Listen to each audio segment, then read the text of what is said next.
Assalamualaikum warahmatullahi wabarakatuh. Saya Laura Asmalinda dengan NIM D1712209, kelas F001. Di sini saya akan mempresentasikan atau menjelaskan untuk ujian teknologi bioenergi yang diampu oleh Ibu Yanisa STP MSI. Baik, tentu saja.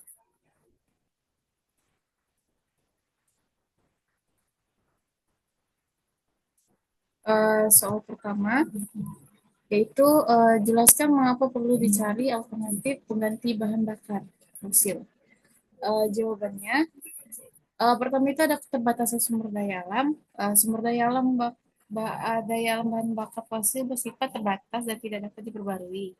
Seiring dengan meningkatnya permintaan energi global, cadangan bahan bakar fosil semakin menipis.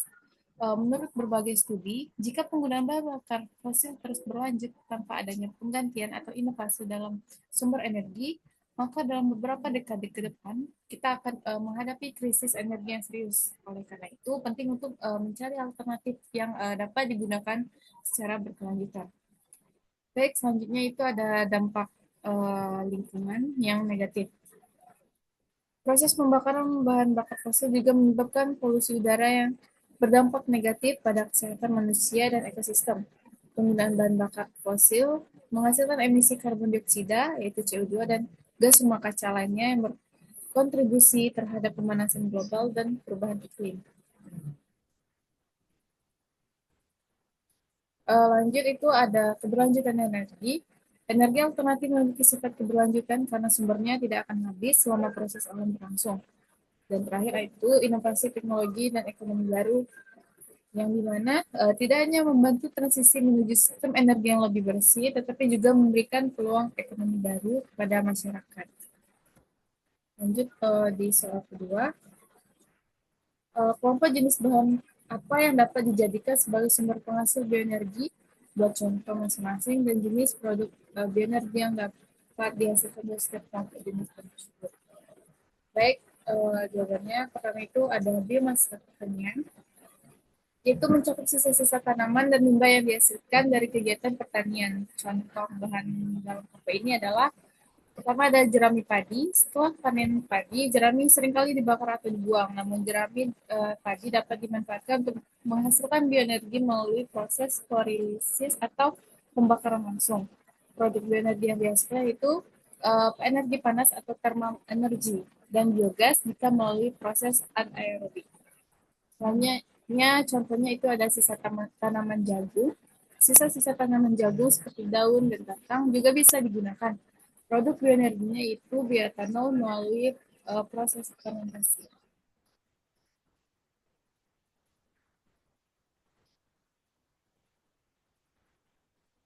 Selanjutnya itu dari jenis limbah organik, di mana limbah organik berasal dari sisa-sisa makanan dan juga limbah rumah tangga serta limbah industri makanan. Contoh bahan dalam kelompok ini adalah sampah makanan, di mana sampah makanan yang tidak terpakai dapat diolah menjadi bioenergi seperti biogas melalui proses anaerobik. Selanjutnya, limbah sayur dan buah-buahan. Limbah dari industri pengolahan sayur dan buah-buahan juga bisa dimanfaatkan. Contoh produknya itu kompos untuk meningkatkan kesuburan tanah serta biogas. Selanjutnya itu dari jenis energi minyak nabati. Minyak nabati merupakan sumber energi terbarukan yang banyak digunakan untuk biodiesel. Contoh bahan yang ada dalam kata ini adalah pertama ada kelapa sawit. Salah satu minyak nabati paling umum digunakan untuk produksi biodiesel. Contoh produknya yaitu biodiesel yang dapat digunakan sebagai pengganti diesel fosil. Lanjut ada minyak jarak atau Ricinus communis. Minyak ini juga dapat diproses menjadi biodiesel. Contoh produknya biodiesel dengan sifat pembakaran yang baik. Lalu ada dari jenis kayu dan produk hutan, di mana kayu merupakan salah satu sumber utama biomasa yang digunakan untuk menghasilkan bioenergi. Contoh bahan dalam ini yaitu satu ada kayu gelondongan atau logwood, kayu yang dipotong menjadi ukuran tertentu untuk keperluan energi. Contoh produknya seperti pelet kayu atau briket kayu sebagai sumber pemanas. Lalu ada serbuk gergaji dan limbah kayu lainnya, di mana sisa-sisa potongan kayu juga bisa dimanfaatkan. seperti contoh produknya itu pellet kayu dan briket kayu. Lalu soal ketiga, apa yang dimaksud dengan pure plant oil atau PPO? Pure plant oil atau PPO juga dikenal sebagai pure vegetable oil atau PVO atau straight vegetable oil atau CPO adalah minyak nabati murni yang diperoleh dari buah-buahan atau biji-bijian tanaman oleaginous.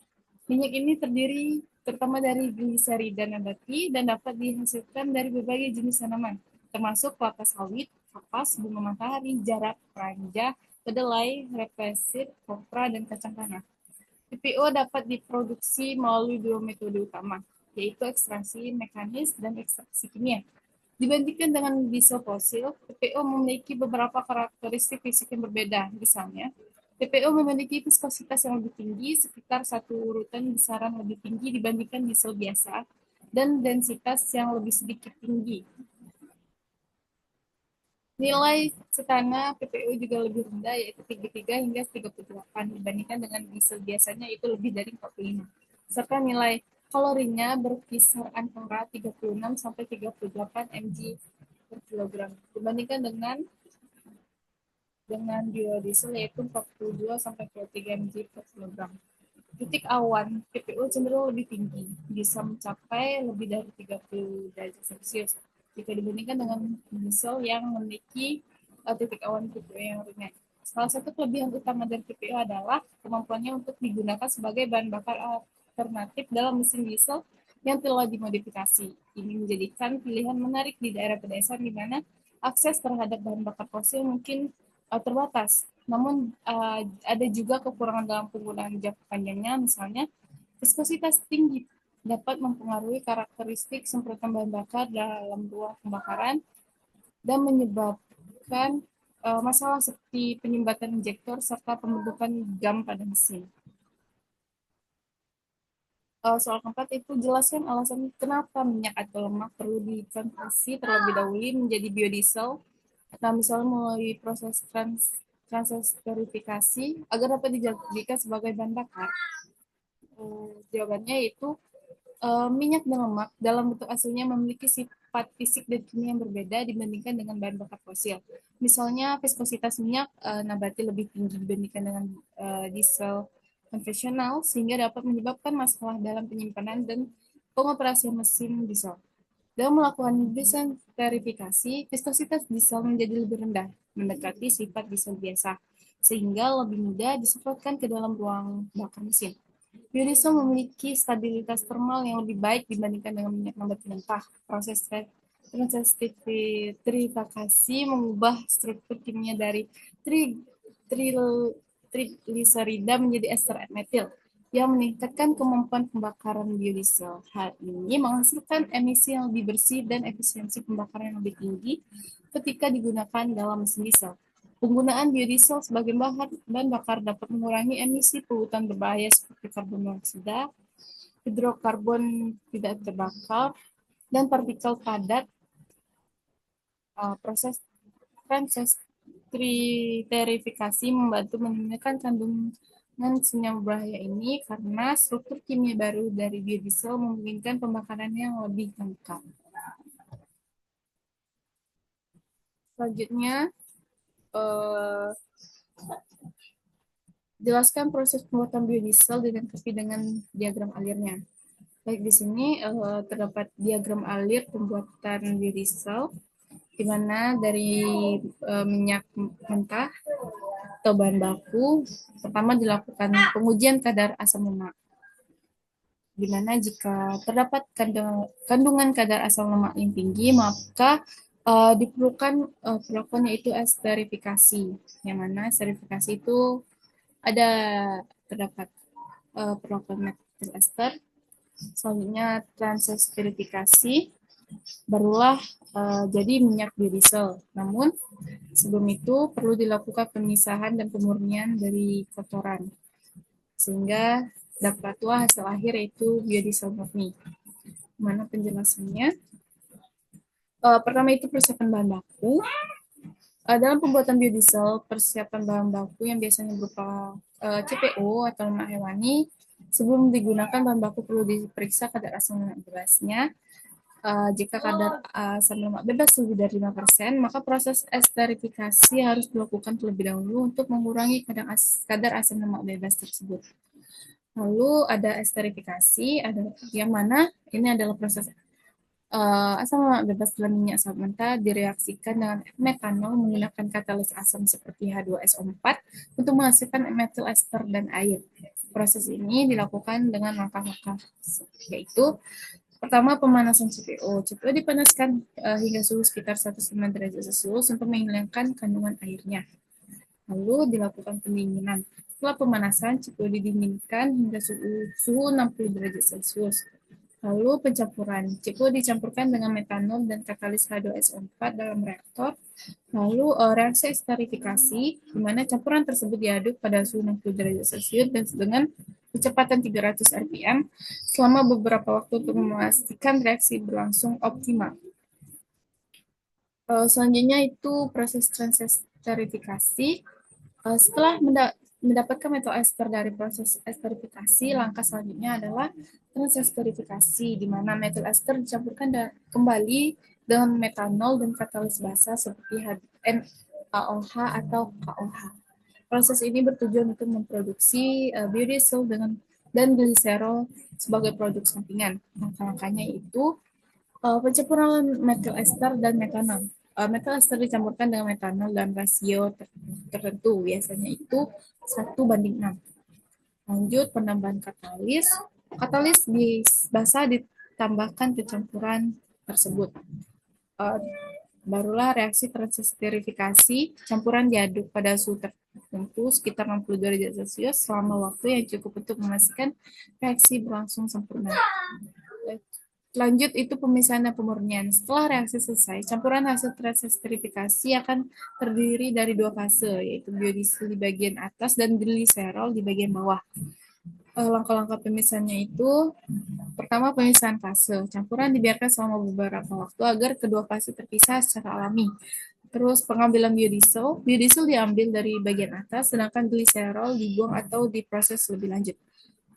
Terakhir itu pemurnian biodiesel. Biodiesel yang diperoleh kemudian dimurnikan melalui proses pencucian untuk menghilangkan sisa-sisa katalis, metanol, dan kotoran lainnya. Lanjut soal 6. Apa saja parameter kualitas biodiesel untuk bahan bakar dan menjelaskan pentingnya setiap parameter tersebut. Baik, pertama itu ada parameter angka setana atau setane number, di mana ini adalah ukuran kemampuan bahan bakar untuk menyala dengan cepat setelah disemprotkan ke dalam ruang bakar. Semakin tinggi angka setana, semakin cepat biodiesel terbakar, yang berkontribusi pada efisiensi pembakaran dan pengurangan emisi. Standar minimum untuk biodiesel adalah 51, sedangkan untuk solar konvensional adalah 48. Angka setana yang tinggi juga mengurangi kebisingan mesin dan meningkatkan performa. Lanjut, itu nilai kalor atau caloric value. Nilai kalor menunjukkan jumlah energi yang dihasilkan saat bahan bakar dibakar. Untuk biodiesel, standar minimal nilai kalor adalah 17,65 BTU per B. Nilai kalor yang lebih tinggi berarti lebih banyak energi tersedia dari setiap unit volume atau massa bahan bakar, sehingga meningkatkan efisiensi penggunaan bahan bakar. Lanjut itu ada viskositas kinematik atau kinematic viscosity, yang mana mengukur ketebalan atau kekentalan biodiesel pada suhu tertentu. Standar viskositas kinematik untuk biodiesel sekitar antara 2,3 hingga 6 SCT. Viskositas yang terlalu tinggi dapat menyebabkan masalah dalam aliran bahan bakar, seperti kerugian gesekan di dalam pipa dan kesulitan dalam penyaringan. Sebaliknya, viskositas yang terlalu rendah dapat menyebabkan pelumasan yang tidak memadai, berpotensi menyebabkan kausan pada komponen mesin. Lalu itu ada densitas atau specific gravity, di mana dari biodiesel biasanya sekitar antara 0,82 sampai 0,95. Parameter ini penting karena mempengaruhi cara penyimpanan dan transportasi biodiesel serta perhitungan jumlah energi per liter bahan bakar. Densitas yang sesuai memastikan bahwa mesin diesel dapat beroperasi dengan baik tanpa modifikasi. Lanjut itu ada stabilitas oksidasi atau oxidative stability. Itu mengacu pada kemampuan biodiesel untuk tetap stabil selama penyimpanan dan tidak terdegradasi oleh oksigen di udara. Biodiesel dengan stabilitas oksidasi yang baik akan memiliki umur simpan lebih lama dan mengurangi resiko pembentukan endapan atau asam selama penyimpanan. Lanjut itu ada kandungan air atau water content. Kandungan air dalam biodiesel harus dijaga serendah mungkin karena air dapat menyebabkan korosi pada sistem bahan bakar dan mempengaruhi proses pembakaran dengan membentuk emulsi yang tidak diinginkan. Standar maksimum kandungan air biasanya ditetapkan sekitar 500 ppm. Dan yang terakhir itu ada kandungan asam atau acid value, di mana kandungan asam menunjukkan jumlah asam lemak bebas dalam biodiesel. Semakin rendah nilai ini, semakin baik pula kualitasnya. Kandungan asam yang tinggi dapat menyebabkan korosi pada komponen mesin serta menurunkan efisiensi pembakaran. Sekian penjelasan mengenai ujian tentang biodiesel saya. Mohon maaf apabila ada kesalahan dan banyak kekurangan. Saya akhiri. Wassalamualaikum warahmatullahi wabarakatuh.